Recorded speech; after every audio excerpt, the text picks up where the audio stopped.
Kryetari i Komisionit të Prokurimit Publik Jonaid Myzyri është marrë në pyetje nga SPAK për herë të tretë lidhur me abuzime të tenderave publik gjatë viteve 2020-2023. Një 17 vjeçar në fshatin Valaret të Gjirokastrës i dha fund jetës së tij në banesë pas problemeve familjare të vazhdueshme. Kina do të integrojë inteligjencën artificiale në kurrikulën shkollore fillore dhe të mesme, duke nisur nga 1 shtatori i këtij viti.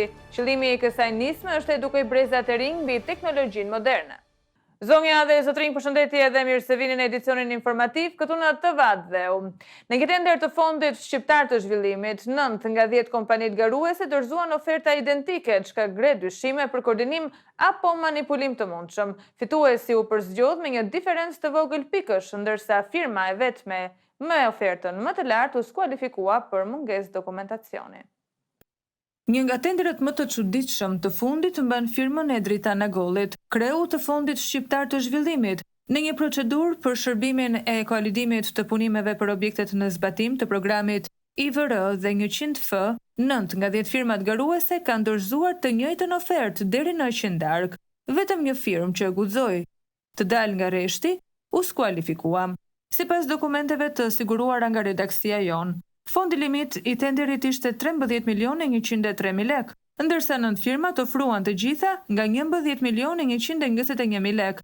Firma e vetme që ofroi më shumë, Infratek, me 12.986.000 lek u përjashtua nga gara për mungesë dokumentacioni.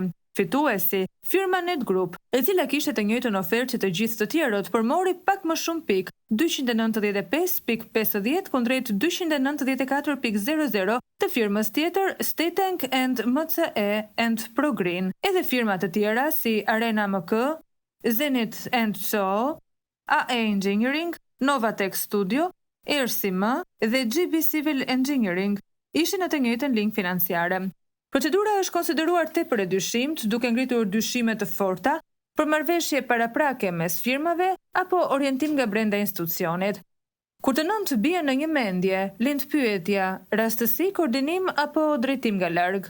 Edhe për ironi, për zgjedhja për tenderin që kishte si kriter ofertën ekonomikisht më të favorshme, u bë në fakt me pika varazh, duke e kthyer në një garë që më shumë gjan me llotari sesa me një proces real konkurrues.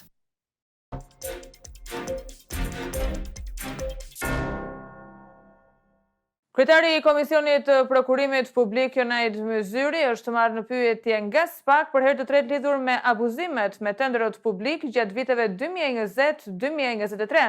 Sipas kontrollit të lartë të shtetit, dëmi ekonomik nga këtë shkelje në prokurimet përllogaritet në 2.5 miliardë euro, ndërsa Myzyri ka refuzuar të japë deklarata për mediat. Kryetari i Komisionit të Prokurimit Publik, Jonaid Myzyri, njëkohësisht të vartës si ministres së infrastrukturës Belinda Balluku, është paraqitur këtë të martë për herë të tretë në prokurorinë e posaçme SPAK, ku morë në pyetje në lidhje me hetimet që po zhvillohen ndaj institucionit që ai drejton që prej vitit 2020. SPAK e dyshon Myzyrin si një funksionar që ka lejuar abuzime në procedura tenderuese të zhvilluara nga Komisioni i Prokurimit Publik gjatë viteve 2020-2023. Dyshime që lidhen kryesisht me mungesën e garës së ndershme në shumë prej këtyre procedurave, ku në shumicën e rasteve ka marrë pjesë vetëm një kompani, ndërsa në të tjerat janë konstatuar skualifikime të dyshimta të operatorëve konkurrent.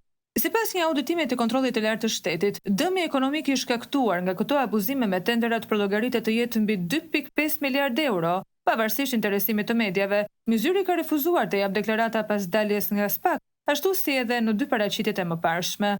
Komisioni i Prokurimit Publik është institucioni më i lartë administrativ në fushën e prokurimeve publike. Ai shqyrton ankesat për tenderët, koncesionet, partneritetet publik-privat, ankandet publike dhe lejet minerare, duke luajtur një rol kyç në mënyrën se si shpërndahen fondet publike në Shqipëri.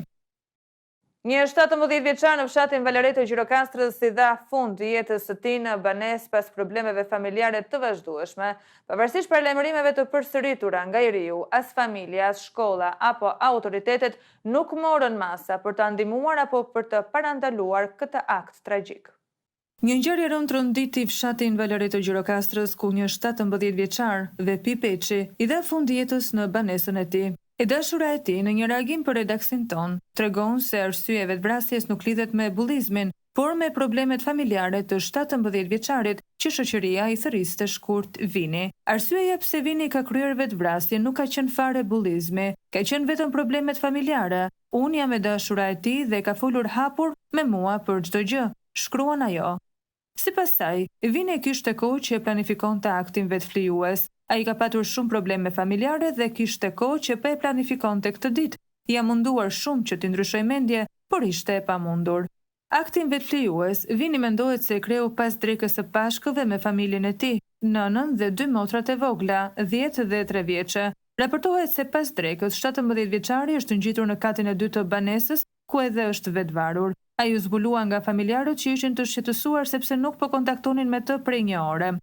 Ai ka kryer vetvrasje në orën 1 dhe sipas tij, ka lënë një letër që shpresoi ta ketë gjetur familja e tij. Në atë letër besoi se ka përmendur arsyet pse arriti deri në këtë pikë, përfundon e dashura e tij. Shokët e Vinit e përshkruajnë atë si një djalë shumë të mirë dhe që nuk bullizohej. Redaksia jonë mëson se 17 vjeçari kishte paralajmëruar më parë planin që kishte dhe në djeni kanë qenë mësuesit e gjimnazit Siri Shaplo, psikolog, polic, madje edhe nëna e 17 vjeçarit e cila ka qenë në një mbledhje. Asnjëri prej tyre nuk e mori seriozisht paralajmërimin e Vinit, duke mos marrë masat për të parandaluar ngjarjen. Përshëndetje, dua të ndaj me ju disa të dhëna për ngjarjen e vetvrasjes së 17 vjeçarit me iniciale VP në Gjirokastër ditën e djeshme. Ka marrë vesh nëpërmjet miqve që për këtë ngjarje, viktima ka shprehur te disa vet dëshirën e tij për vetvrasje, madje e kanë marrë vesh edhe disa mësues ku kanë bërë një mbledhje për këtë gjë dhe është thirrur edhe mamaja e djalit. Mamaja është shprehur në një mënyrë shumë të ftohtë, ku ka thënë që e bën për vëmendje dhe ngjarja është mbyllur me aq. Domethënë kanë qenë të vetëdijshëm mësues, polic që kanë marrë pjesë në mbledhje, psikolog, mamaja, miq të djalit dhe prapë është lejuar që djali të vetvritet duke e neglizhuar totalisht si ngjarje. Ata nuk e kanë kuptuar gjendjen e djalit, e kanë injoruar atë kur ai ka shprehur se unë do të vetvritem me datën 20. Dua të merren masa, të mbajnë përgjegjësi të gjithë fajtorët pse e kanë lënë ngjarjen ashtu pa e vazhduar më tej dhe të parandalonin humbjen e jetës së djalit. Ju lutem anonim, shkruan një qytetar. Një qytetare në Bilisht ka denoncuar në redaksin ton gjendjen e mjerueshme të vetmit këndlërash në këtë qytet, i cili prej vitesh është lënë në harrest totale nga bashkia. Lodra të dëmtuara, mungesë e mirëmbajtjes dhe papastërtia e përhapur e kanë kthyer këtë park për fëmijët në një vend të rrezikshëm për ta. Një qytetare nga Bilishti ka zgjedhur të ngrisë zërin përmes redaksis ton për të denoncuar gjendjen alarmante të vetmit këndlërash për fëmijë në këtë qytet të vogël, por me probleme të mëdha. Në pamjet e dërguara, dallohet qartë se si këndi i lojrave është lënë në një harrest totale. Lodrat janë të dëmtuara, një prej shilarseve ekziston sa përshtye faqe, ndërsa papastërtia është evidente me mbeturina të shpërndara kudo dhe të pambuluara prej kohësh. Tapeti që mbulon sipërfaqen e betonuar është i grisur në disa pjesë, duke e bërë vendin jo vetëm të papërshtatshëm, por dhe të rrezikshëm për fëmijët. Sipas qytetares, që është edhe nënë e 2 fëmijëve, që nga ndërtimi i parkut në vitet 2016-2017, nuk është bërë asnjë investim nga bashkia e drejtuar nga kryetari aktual, Eduard Duro. Përshëndetje, jam një qytetare e Bilishtit dhe nënë e 2 fëmijëve. Dua të shpreh shqetësimin tim për degradimin e të vetmit këngëlargëtimi në Bilisht dhe në të gjithë zonën e Devollit. Parku është ndërtuar në vitet 2016-2017 dhe prej 6 vitesh nuk është kryer asnjë investim nga bashkia. Ju faleminderit nëse raportoni shqetësimin tim, shkruan ajo. Për fat të keq, duket se fëmijët e Devollit janë lënë jashtë mundësisë për të shijuar siç duhet një nga periudhat më të bukura të jetës, fëmijërinë. Me gjendjen aktuale të parkut, kujtimet që do të mbesen në memorien e tyre nuk do të jenë më të lumtura, por të lidhura me një realitet të dhimbshëm.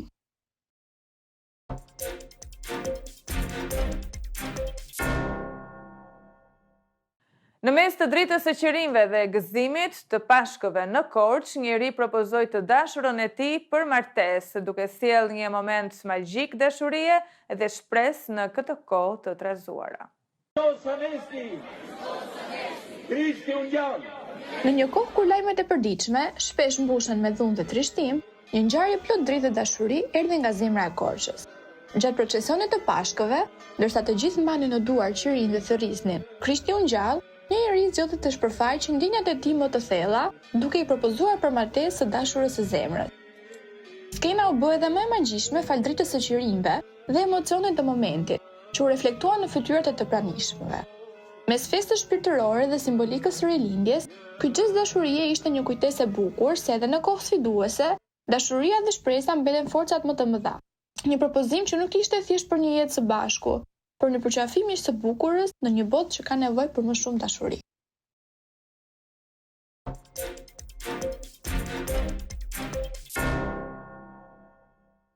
Kina do të integrojë inteligjencën artificiale në kurrikulën e shkollave fillore dhe të mesme, duke nisur nga data 1 shtatore këtij viti. Qëllimi i kësaj nisme është të edukojë brezat e rinj mbi teknologjinë moderne. Duke filluar nga 1 shtatori i këtij viti, Kina do të përfshijë mësimin e inteligjencës artificiale në kurrikulën e të gjitha shkollave fillore dhe të mesme. Kjo lëvizje ambicioze synon të ofrojë fëmijëve që nga mosha 6 vjeçare njohurim bazë mbi inteligjencën artificiale, ndërsa nxënësit më të rritur do të eksplorojnë koncepte më komplekse dhe aplikime praktike. Sipas planit, çdo nxënës do të ketë paktën 8 orë mësimi kushtuar inteligjencës artificiale çdo vit, me një program të përshtatur për nivele të ndryshme moshe. Shkollat do të kenë fleksibilitetin e integrimin e inteligjencës artificiale, duke e përfshirë atë në lëndët ekzistuese si shkenca, teknologjia dhe matematika, ose duke ofruar si një lëndë të veçantë. Ky vendim reflekton ambicien e Kinës për të kultivuar një brez të ri të aftë në teknologji që në moshë të re. Iniciativa duket se ka për qëllim të nxjisë zhvillimin e inovatorëve, studiuesve dhe inxhinierëve të ardhshëm, të cilët mund të luajnë rol kyç në fusha si robotika, automatizimi dhe inteligjenca artificiale.